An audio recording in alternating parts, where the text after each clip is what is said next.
আসসালামু আলাইকুম এভরিওয়ান, আশা করছি সবাই ভালো আছেন। আজ আমি তৈরি করে দেখাবো চকলেট কোল্ড কফি বা মোকা।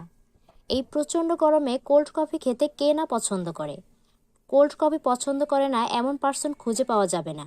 আর এই কোল্ড কফি খাওয়ার জন্য আমরা বিভিন্ন রেস্টুরেন্ট কিংবা ক্যাফেতে যেয়ে থাকি।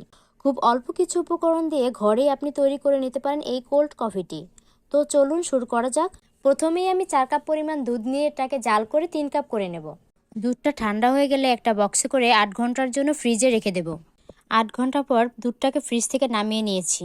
এখন একটা ছুরির সাহায্যে এটাকে কয়েক টুকরো করে নিচ্ছি, কারণ আস্ত বড় বরফের টুকরো দিলে ব্লেন্ডার নষ্ট হওয়ার চান্স থাকে। এখন একটা বাটিতে 2 চা চামচ কফি নিয়ে নিচ্ছি। এর মধ্যে কুসুম গরম পানি নিয়ে খুব ভালোভাবে মিশিয়ে নিব। হয়ে গেছে। এখন একটা ব্লেন্ডার জগের মধ্যে দুধটাকে নিয়ে নিচ্ছি।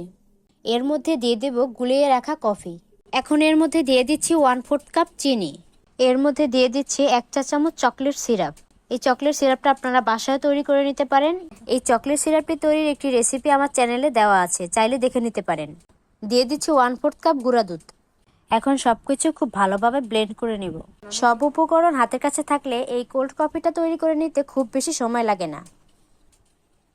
গ্লাসের মধ্যে একটু চকলেট সিরাপ লাগিয়ে নিচ্ছি। এটা পুরোই অপশনাল, দেখার সৌন্দর্যের জন্য ব্যবহার করছি।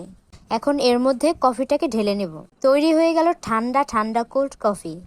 কফিটা পেটের মধ্যে যাওয়ার জন্য একদম প্রস্তুত। আশা করছি আজকের ভিডিওটি আপনাদের ভালো লেগেছে। ভালো লাগলে অবশ্যই একটি লাইক করবেন আর চ্যানেলটিকে সাবস্ক্রাইব করে পাশেই থাকবেন।